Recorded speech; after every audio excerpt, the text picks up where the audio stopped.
Hello there. I am Boyan First. You are listening to Futures Possible. My guest today is Patrick Lydon. The first conversation Patrick and I ever had was about trees and cities. At the time, I was working on a radio documentary about urban forests and our relationship with trees. In fact, there was one particular tree, an old willow, whose fate I was following in that documentary. Every now and then, I would think about Patrick and that interview. He introduced me to the Japanese concept of kami, the spirit that resides in some part of the natural world, and, if I remember correctly, he also introduced me to the work of the visionary jurist Christopher Stone, who taught that we should acknowledge rivers and trees as legal persons with corresponding legal rights. That conversation with Patrick was thoughtful, funny, meandering, and just so enjoyable, so I called him up again. This is how Patrick describes himself these days. I'm Patrick Lydon. I was born in the US in California, and for the last 10 years or so, I've lived in East Asia, Japan, and Korea. Um, I'm a writer and an artist, and really uh, ecological urbanist. And I currently live in Tongyeong, Korea, doing those things here with my wife, Suhi, who's a herbalist. This conversation was just as delightful as that first one 4 years ago. We talked about the past and what changed in the last little bit, and about sour punk and beauty and truth. And so this is the future Patrick imagined.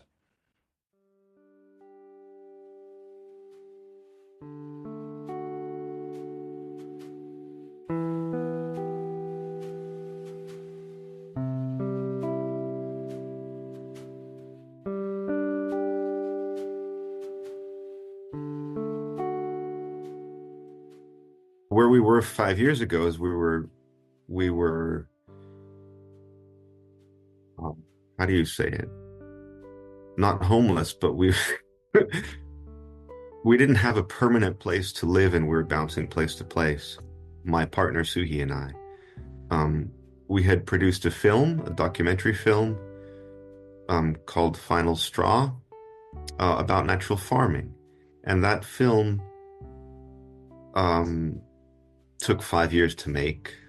And that was this point where we had to make this decision: are we gonna keep going on with our life as it is? We both had office jobs.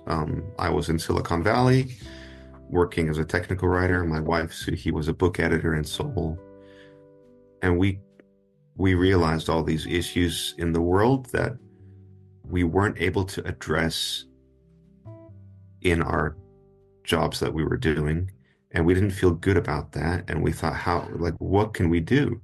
And so we're like, okay, do we just do what we can do now? And we're like, okay, we do what we can do now. And that was um put our skills together to make a documentary film about something we thought that was important for the future: a sustainable way of farming, a sustainable way of living. And then we realized, well, gosh, we spent all of our life savings and our retirement money in 5 years making this film, and now we don't have a home and we don't have money, but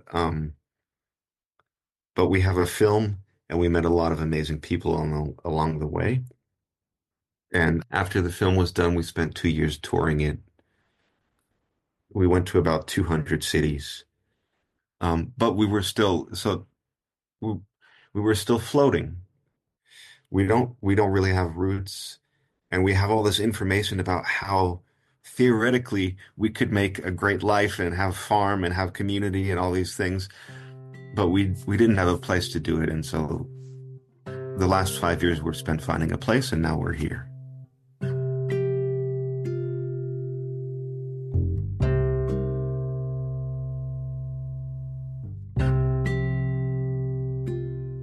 The house is this one was built in the 1940s. It's a traditional Korean house. So it's like I guess you would say the Asian style timber frame house. It's a vernacular architecture which uses all of the materials come from the local area. And when the house has finished its life, all the materials go back to the local area.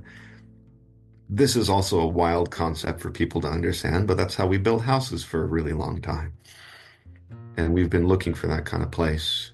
As luck would have it, thanks to capitalism and everyone that's like attracted like a magnet to Seoul, which is the huge metropolis in Korea, and everyone's just attracted to there for mostly for financial reasons. And all of these smaller towns and villages are depopulating, and it's possible to buy slightly broken traditional Korean house that needs a little bit of work, and to pay cash for it and not to have a mortgage hanging over you for the rest of your life or for 30 years or whatever. We don't have a lot of money. We don't, we're never going to have a job that makes a huge amount of money. So it doesn't mean that money's not here and then and we don't need money, and it just means that that's not the primary driver for what we do. Um, and we're happy to be the next custodians of this place and this land, and the garden that's here. Um, One of the things that I want to do in this place from here into the future is like doing all these things that people told us are impossible, and then showing how it can be done because I know it can be done because we've seen it done in places, and it's difficult to get them to exist in one place. But I want to try to do that as much as we can to show, hey, this isn't a fairy tale, and all these things are not um, made up stories. They're things that you can make happen if you have the intention and you take the action based on that intention. You can do it. A future could be a utopia, but it doesn't have to be, right? And but a lot of times we think of like when people are imagining utopias or imagining beautiful futures, they're imagining a fairy tale. And I hate that because it means you're not intending to make it real and you don't think it can be real.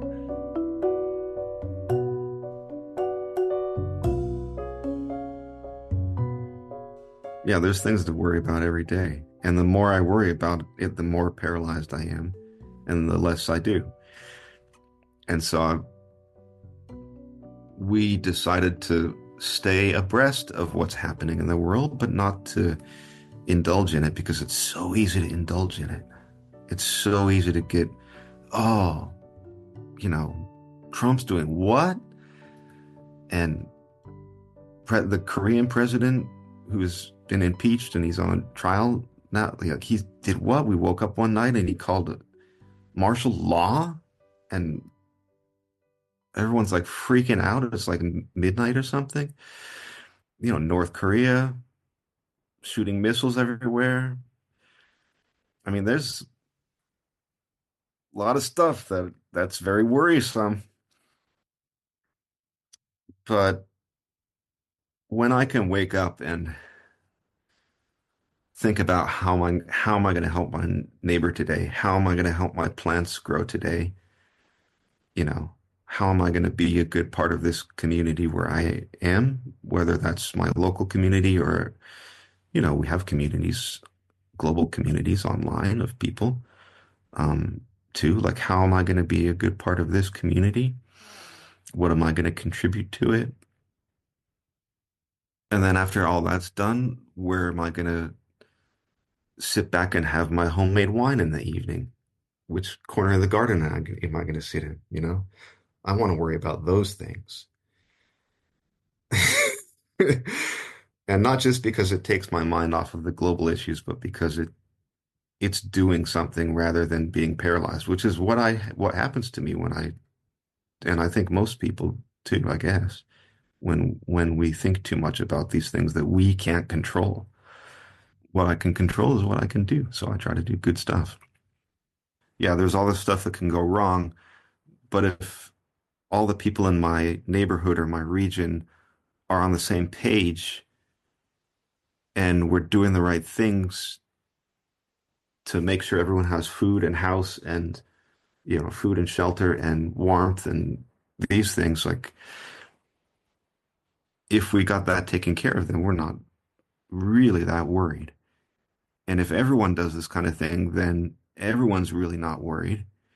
But then you don't need global corporate capitalism at all, and that's a problem for those people. They don't like that.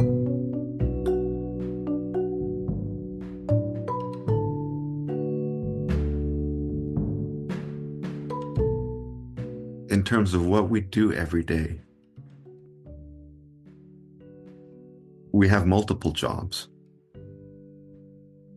We diversify our jobs and what we spend time on doing. And I think that's really important. Um, so 5 years from now, I wake up, do a little work in the garden. Um, I do some writing because that's one of my incomes, one of my contributions, jobs, so to speak. Um, and we have a garden with many herbs. So he's a herbalist. Um, and so another one of our small jobs is to tend to those herbs, to dry them, to turn them into teas, to make things with them. Um, and so that's a product that we're producing. And then another good chunk of our time during the day or during the week would be to share uh, lessons with people, to help people learn how to do these things. So teaching and sharing. Those are the three, those are three things. And a fourth thing is constantly imagining and doing new things. And I don't think, I don't want to put a qualitative tag on that because it could mean making artwork. It could mean, you know, a new kind of rocket mass heater, um, some way of sustainably gardening or producing energy or cleaning the water that comes from the village. I want to be constantly engaged in these kinds of works because there's so many.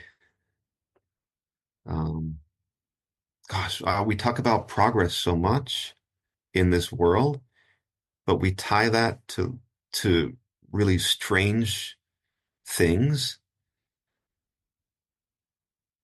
Like, okay, going to Mars and living on Mars is progress. Okay, yeah, it is, but s- so is like trying to make the Earth habitable in the future, instead of abandoning it.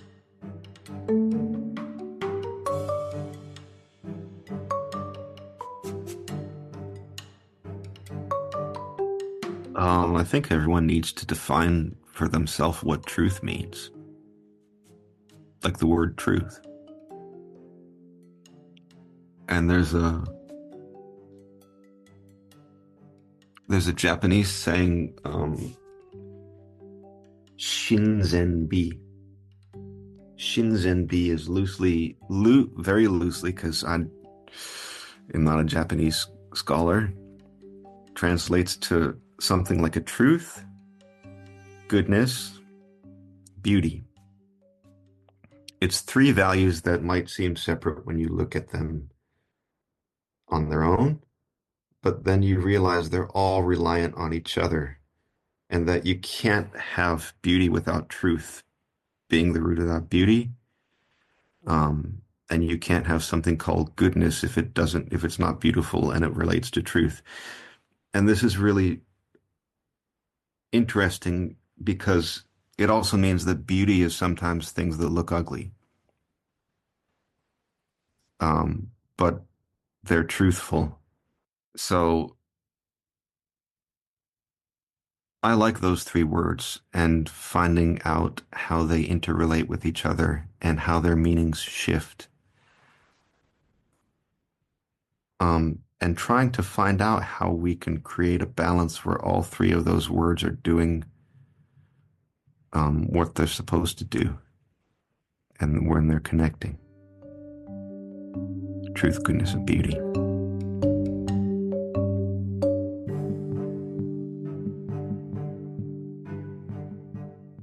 Every day I wake up and I think how can I live a beautiful life? And maybe that's the core of it. And because that's a really personal thing, everyone defines beauty in their own way. This like a this life is a amazing gift, right? Even if we're not like, I don't know, religious or we don't practice some way of thinking like this, everyone has to think like, okay, we this is a gift. What am I going to do with it? So I want to wake up and think that every day, and I don't. um, but I want to more often than not to think, wow, this is an amazing gift. How am I going to live this life that I have, this one life? Because I only get this chance right now. How am I going to do it beautifully in a way that I feel is beautiful? Every human is an ecological being. And we know that's the truth about our situation. We know that, but we forget it. It's really easy to forget that you're a part of a living system that's bigger than you. Um, and so reminding ourselves that we're ecological beings is just that. It's reminding us that, hey, this show isn't just about us. It's not about me as an individual. It's also not about humans only. And that there's this web of relationships where we rely on all these other living beings. And the cool thing about that is like it's an adventure that's never ending. It's always changing. You're always realizing that you were wrong yesterday or the last moment, and that you can do things differently or better. And if we're really open to that, then it provides an infinite amount of fun and interest and challenge every day. So we can never get bored. I always try to stay hopeful.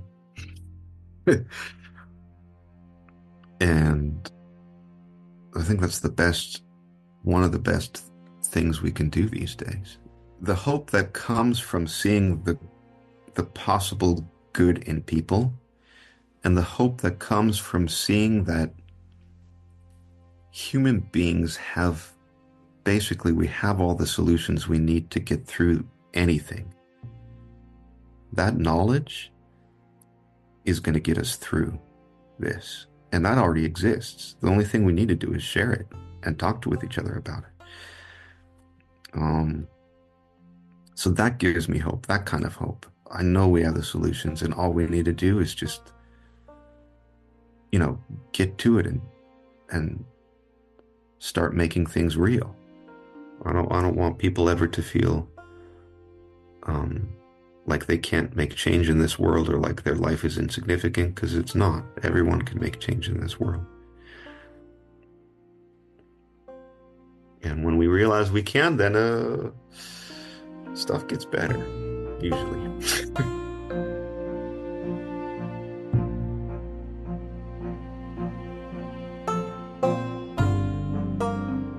Thank you for listening.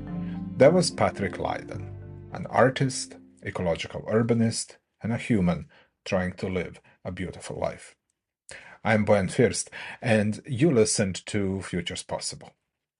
I talk with my guests about their futures and a way of being they can imagine for themselves in this time of uncertainty. You can find Futures Possible wherever you listen to your podcasts. And if you'd like to leave a comment or support the show, visit futurespossible.com. Take care.